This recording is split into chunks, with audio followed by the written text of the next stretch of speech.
Welcome back, Leo Terrell, civil rights lawyer.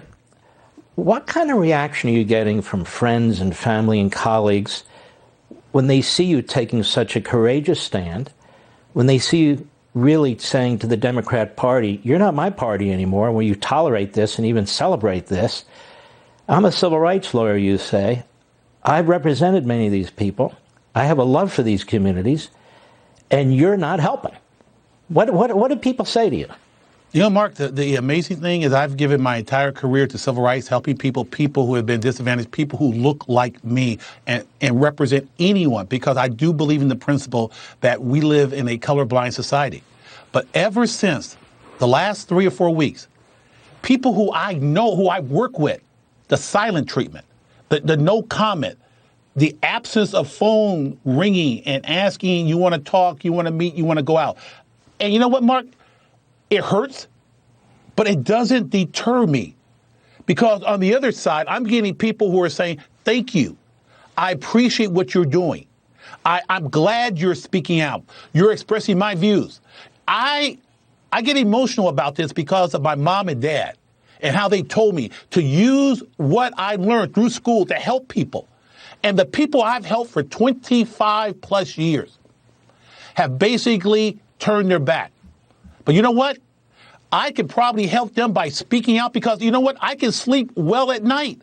I can sleep with a good conscience. The name calling, so be it.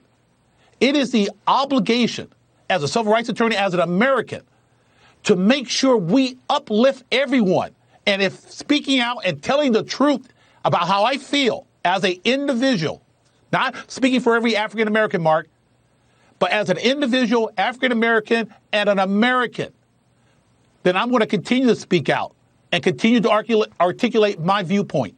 Well, you've been doing a superb job, and you've always done a superb job, frankly. I want to ask you this. The way that Nancy Pelosi talks about the president, the way that she talks about Republicans, a way that she talks about the police now, Schumer does the same thing. Other Democrats do it. They're all over TV. They bring in these professors who are absolutely radical people who go on, who are very racialized, if you know what I mean. Everything's about race, right? Not about humanity, not about unity, not about Americans. And I see these people all over TV. They're constantly on. They're contributors to these newsrooms and so forth. I really believe the leadership of the Democrat Party today and the media today have contributed mightily to what we're seeing in the streets. Their narrative, their social activism agenda. I'm not talking about liberal, I'm talking about radical. And I think it's contributed mightily to what we're seeing now. What are your thoughts? Thank you very much for that question, because you are 100% correct. First, let me go after these Democratic leadership, the Pelosi's, the Schumer, Dick Durbin, using the reference of token legislation, which was a direct racial insult to Tim Scott regarding police reform. They are basically encouraging this type of chaos of what we see on the streets right now. Why? They are obsessed, Mark, the Democratic leadership. Anybody but Trump. They prop up a guy named Joe Biden who's done nothing for people of color. And what Donald Trump has done with the First Step, with the funding to historical black colleges, they don't want to give him credit. So they attack. They have no platform. Democratic leadership has no platform as we speak. All they're writing on, all they're hoping for is that there's this anger towards Donald Trump. That's not going to be enough to win the election. But you mentioned the other half of the equation. These contributors on those other two cable networks, which I will not dignify by mentioning their names. And I challenge every one of those contributors. They constantly talk about racism, that the country is totally divided on race, selling race books, and just basically encouraging the destruction of the fabric of our country. Monuments, flags, institutions, destroy everything. You have people with fancy titles talking about the destruction of our current system. I debated one of those individuals, I don't want to mention his name, Cornel West, who's never been out there and understand the logic of what's going on. And I'll tell you right now, I'm telling your viewers, don't listen to those people.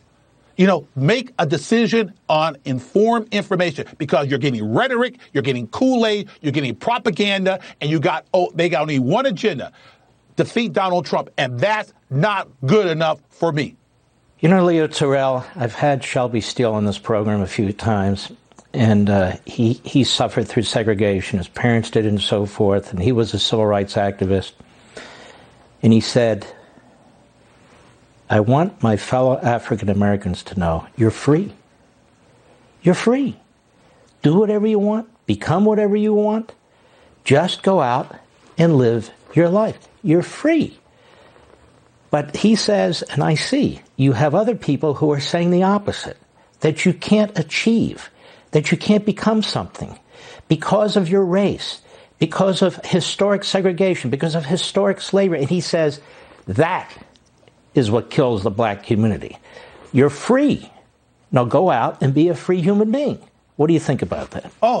Shelby Steele is absolutely correct. I don't recall any obstacles to prevent me from going to law school. I wasn't denied the opportunity to take the California State Bar. I wasn't denied the opportunity to start a law practice. I wasn't denied the opportunity to become a teacher. But it goes back to that basic principle. There are profiteers. The current profiteer is Black Lives. How can these corporations give millions of dollars to Black Lives? What is the organizational structure? What are they doing with the money? Are they building up the community with it? Corporations, stop giving money. Al Sharpton wants the African American community to believe that the government and the boogeyman and the white guy are all against him. Why, Mark? So that he can be a profiteer. And that is the mindset. African Americans need to wake up. Well, Leo Terrell, you have a wonderful background as a civil rights attorney. You've been consistent your entire life, a man who embraces the Constitution, the Bill of Rights, civil liberties, and civil rights. You've been extremely courageous, and I want to thank you for coming on the program. God bless you. Thank you, Mark. I love this country. Thank you. We'll be right back.